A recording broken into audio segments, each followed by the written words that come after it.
Dear students, welcome to this video lecture on module number 1, second chapter, that is SCADA. Okay, so let us see about this SCADA.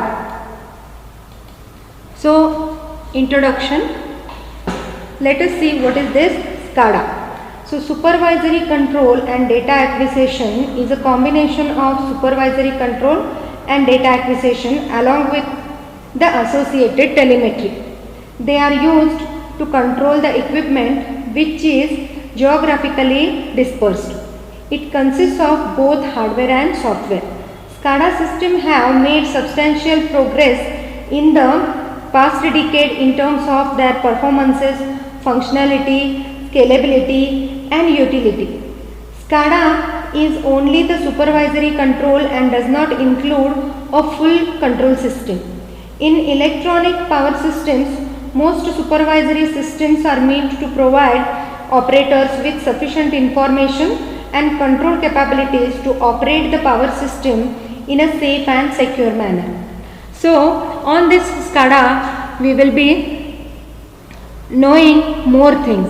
Okay, so SCADA systems are not only used in industry processes, for example, making steel. It is also used in the power generation. Okay, so power generation may be conventional and it is also used in the nuclear power stations, and it is used in distribution systems also, and some of the experimental facilities such as nuclear fusion. The size of such plant range from a few thousand to several 10,000 input-output channels. So here we will be having what all devices are there in our system which are remotely placed. So from all of them we want to have the input signal and we want to send the output signal to all of them. Therefore we require many channels here, many input-output channels.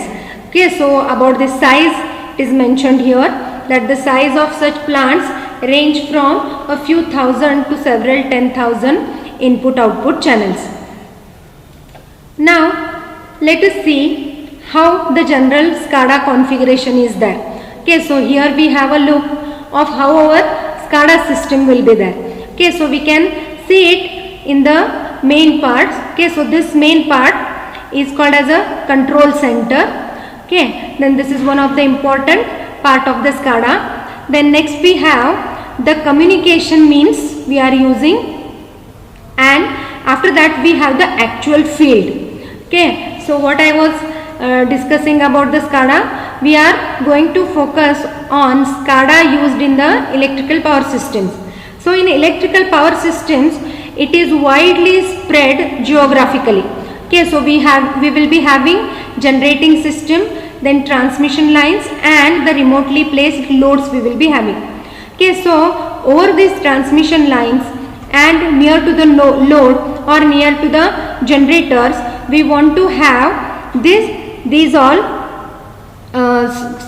all the important components in our power system. So from all of them we want to take the input, and for controlling their operation we want to send them output signals. So in this process, this control center is one main important component. Then communication channels or means of communication is second important thing or second important component of SCADA, and third one is the field. Okay, so in the field actually we will be having the various components from which we want to collect the signal. So now in the SCADA, its main components, if we want to see the major components of SCADA system, we can classify as field instruments, remote stations, communication network, central monitoring system and software.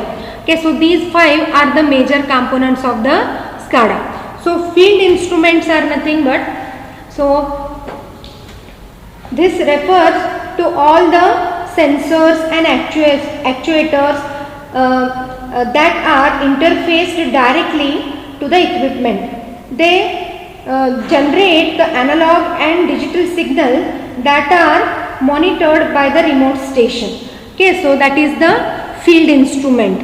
Now what is remote station? The second important component is remote station. The field instrumentation connected to the plant or substation or equipment which is being monitored and controlled is interfaced to the remote station to allow manipulation at a remote site. The remote station may be an RTU or PLC. In the previous figure, we can just see here. Okay, so these are the parts of this remote station.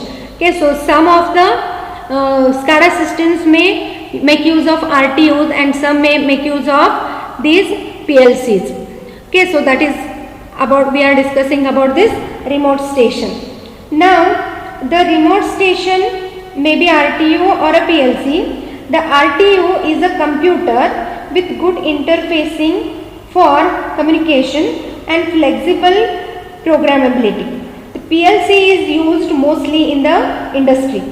It has very good programmability. Modern PLCs also have extensive communication features and radio units for the use with SCADA system. Now, mainly in electrical power systems, we will be using RTUs commonly as a remote station. So, here is the figure showing a RTU unit.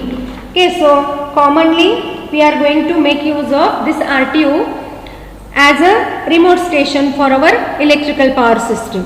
Okay, so we can see that the box indicated by dotted line here, that is the main RTU, and what this main RTU consists of? Okay, it's a computer. Okay, so it is a central bus. Then we have a power supply to this, we have a processing unit, then we have the memories, then we have analog input model, analog output model, digital input model, digital output models we have. Then we have the radio transmitter or receiver, and that is through modem it is connected to main RTU.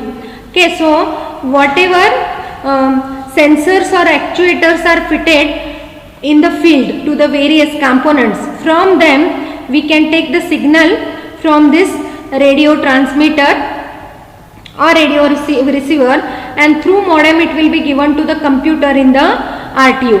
So now this RTU will be processing on that. Okay, and after processing it will be able to give the important inputs to the further components. Now, the third important component of SCADA is this communication network. This refers to the communication equipment needed to transfer the data to and from different sites. Commonly used communication media are RS-232, RS-442, RS-485, dial-up telephone lines or dedicated landline, microwave, satellite, or X.25 packet protocols, and radio via truncated VHF bar UHF. So this communication network is required to send the data from field to the central monitoring station or from the central monitoring station to the field also. The next important component is the central monitoring station. It is the master unit of a SCADA system. It is in charge of information collection from remote stations, generating control actions for any event and generating reports. It could be just a single computer or a network of workstations to allow sharing of information. Now about the software used in the SCADA system. Software for SCADA is based on real-time database.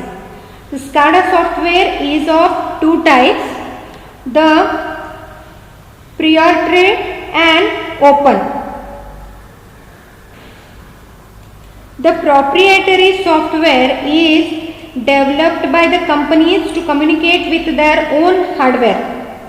Then vendors sell the system as a turnkey solution.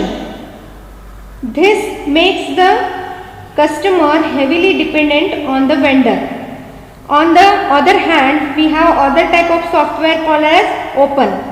So this open software system have gained popularity because of interoperability capabilities and the ability to mix different equipment manufactured by different vendors on the same system. Some of the key features of SCADA software are user interface, graphics displays, alarms, then trends, RTUs or PLC interfaces, scalability, redundancy, networking and the distributed processing. Okay, so this is about the major components used in the SCADA system.